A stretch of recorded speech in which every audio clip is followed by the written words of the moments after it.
ദൈവത്തിന് സ്തോത്രം. 2 കൊരിന്ത്യർ 10-ാം അധ്യായത്തിൻ്റെ 12-ാമത്തെ വാക്യം.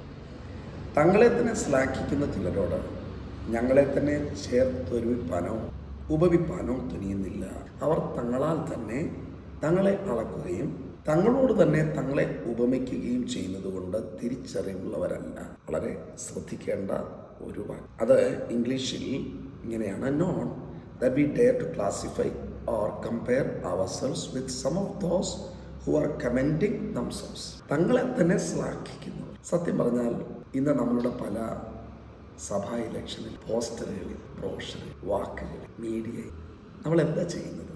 മീഡിയയിൽ കൂടെ എന്താ ചെയ്യുന്നത്? നമ്മളെ തന്നെ ശ്ലാഘിക്കുകയല്ലേ? കർത്താവ് പറഞ്ഞു, മറ്റുള്ളവരെ തങ്ങളെക്കാൾ ശ്രേഷ്ഠർ എന്നെണ്ണിക്കൊള്ളട്ടെ. ഒരിക്കലൊരു അവലോകന മീറ്റിംഗ് നടന്നപ്പോൾ പന്തലിനെ പറ്റിയുള്ള അവലോകനം. ഇത്തവണത്തെ പന്തൽ ഏറ്റവും മനോഹരമായി ചെയ്യുവാൻ കർത്താവ് സഹായിച്ചു. അടുത്തത് ഫുഡ് യാതൊരു കുഴപ്പങ്ങളും ഇല്ലാതെ ചെയ്യുവാൻ സഹായിച്ചു. ആ മീറ്റിങ്ങിൽ അത് കേൾക്കുവാനിടയായി. ഒരാൾ പോലും പറയുന്നില്ല എന്തെങ്കിലും ഒരു ഇമ്പ്രൂവ്മെൻറ്റ് വേണമായിരുന്നു, എന്തെങ്കിലും ഒരു കുഴപ്പം. അപ്പോൾ എല്ലാം മെച്ചം, 100-ൽ 100 മാർക്ക്. ഇത് ലോകത്തിലെ മനുഷ്യർ ചെയ്യുന്നത് നമുക്ക് മനസ്സിലാക്കി. പക്ഷെ നമ്മുടെ സ്റ്റാൻഡേർഡ് അതല്ല. ദൈവത്തിൻ്റെ വചനം പറയുന്നു, നിങ്ങളെല്ലാം നന്നായി ചെയ്തു കഴിഞ്ഞു. നിങ്ങൾ പറയേണ്ടത് പ്രയോജനമില്ലാത്ത ദാസന്മാർ, ചെയ്യേണ്ടത് ചെയ്തിട്ടു എന്ന് പറഞ്ഞാൽ താഴ്മയുടെ ഒരു മനോഭാവം. ഞാൻ കാരണം ഞാനെല്ലാം മെച്ചമായി ചെയ്തു അല്ല, ഞാൻ എന്തെങ്കിലും ചെയ്തെങ്കിൽ അത് കർത്താവിൻ്റെ കൃപ. അത് പൗലോസ് അപ്പോസ്തലൻ എന്നാണ് പറയുന്നത്. ഞാൻ എല്ലാവരേക്കാളും അധ്വാനിച്ചു. ഞാനല്ല അധ്വാനിച്ചത്. എൻ്റെ കഴിവല്ല, എന്നോട് കൂടെയുള്ള ദൈവത്തിൻ്റെ കൃപ. അപ്പോൾ തങ്ങളെ തന്നെ പ്രശംസിക്കുന്നവർ എന്താണ് പറയുന്നത്? When they measure themselves by one another and compare themselves with one another, they are without understanding.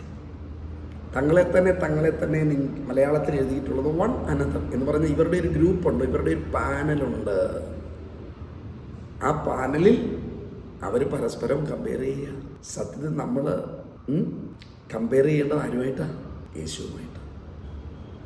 യേശുവിൻ്റെ വിശുദ്ധിയുമായി, യേശുവിൻ്റെ താഴ്മയുമായി, യേശുവിൻ്റെ സ്നേഹവുമായി, യേശുവിൻ്റെ പ്രാർത്ഥനാ സ്വഭാവവുമായി, യേശുവിൻ്റെ ഡിസിപ്ലിൻഡ് ലൈഫുമായി ആണ് നമ്മൾ കമ്പയർ ചെയ്യുന്നത് നമ്മളെ. അപ്പോൾ നമുക്ക് മനസ്സിലാകും, എല്ലാ ദിവസവും മനസ്സിലാകും how much we must improve.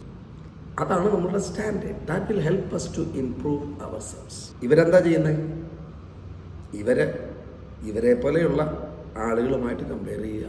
അപ്പോൾ ഇവരെ പറ്റി ഇംഗ്ലീഷിൽ പറയുന്നത് എന്താ? They are without understanding. മലയാളത്തിൽ അല്പം കൂടെ രസകരമായിട്ടാണ് അവർ തിരിച്ചറിവുള്ളവരാണ്. പ്രിയമുള്ളവരെ, നമ്മൾ തിരിച്ചറിവുള്ളവരാണെങ്കിൽ നമ്മൾ ഈ ലോകത്തിൽ നമ്മൾ കാണുന്ന മനുഷ്യരുമായിട്ട് നമ്മളെ കമ്പയർ. നമ്മൾ ഹോളി കമ്മ്യൂണിയൻ തിരുവത്താഴം എടുക്കുന്ന സമയത്ത് ഓരോരുത്തൻ തന്നെ ശോധന ചെയ്യണം. ആരുമായിട്ട്? എന്താ ശോധന ചെയ്യണ്ടേ? ആരുമായിട്ടാണ് കമ്പയർ ചെയ്യണ്ടേ? അടുത്തിരിക്കുന്ന ആളുമായിട്ടല്ല, യേശുവുമായി. അത് തിരുവത്താഴം കഴിക്കുമ്പോൾ മാത്രമല്ല, എവരി ഡേ. അങ്ങനെയാണെങ്കിൽ നമ്മൾക്കൊരു കോൺസ്റ്റൻറ്റ്, കണ്ടിന്യൂവസ്, കൺസിസ്റ്റൻറ്റ് ഇമ്പ്രൂവ്മെൻ്റ് ഉണ്ടാകും. ഇല്ലെങ്കിലും ഈ സ്ഥിതിയാണ് തിരിച്ചറിവില്ല, അണ്ടർസ്റ്റാൻഡിങ് ഇല്ല. പക്ഷെ നമ്മളെ തന്നെ ശ്ലാഘിക്കുക. നമ്മളതിന് പറ്റിയൊരു കോട്ടിടും, അതിൻ്റെ സ്റ്റൈലിൽ നമ്മളൊന്ന് നടക്കും, ആ ഗമയൊക്കെ നമ്മളൊന്ന് കാണിക്കും. ഒരുപക്ഷെ നമ്മൾ നല്ല പ്രസംഗം നടത്തും, നമ്മൾ നല്ല പാട്ട് പാടും, നമ്മൾ പറയാം ഇതൊക്കെ ഞാൻ യോഗ്യനാണ്. പക്ഷെ ആരുമായിട്ടാണ് കമ്പയർ ചെയ്യുന്നത്? ഈ ലോകത്തിലുള്ളവരുമായിട്ട്. ദൈവവചനം എന്താ പറയുന്നത്? അവർ തിരിച്ചറിവുള്ളവരല്ല. നമുക്ക് പ്രിയമുള്ളവരെ, നമ്മളെ തന്നെ ശ്ലാഘിക്കാതിരിക്കാം. നമുക്ക് കർത്താവുമായിട്ട് നമ്മളെ തുലനം ചെയ്യാം. കർത്താവിൻ്റെ ആ സ്വഭാവത്തിലേക്ക് നമുക്ക് അനുദിനം വളരാം. അതാണ് കർത്താവ് നമ്മളിൽ നിന്നും പ്രതീക്ഷിക്കുന്നത്. അതിന് കർത്താവ് നമ്മളെ സഹായിക്കട്ടെ. ദൈവമേ, ഞങ്ങൾ തിരിച്ചറിവില്ലാത്ത മനുഷ്യരെ പോലെ ആകുവാനിടയാകരുതേ. ഞങ്ങളെ തന്നെ പ്രശംസിക്കുന്നവരാകരുതേ. അറിഞ്ഞോ അറിയാതെയോ, പരസ്യമായിട്ടോ രഹസ്യമായിട്ടോ ഞങ്ങളെ തന്നെ പ്രശംസിക്കുന്നവരാകാതെ ഇരിക്കട്ടെ കർത്താവേ. അങ്ങ് ഞങ്ങളെ പ്രശംസിക്കാൻ ഇടവരട്ടെ. ഞങ്ങളെ ഓരോരുത്തരെയും അതിന് സഹായിക്കണം.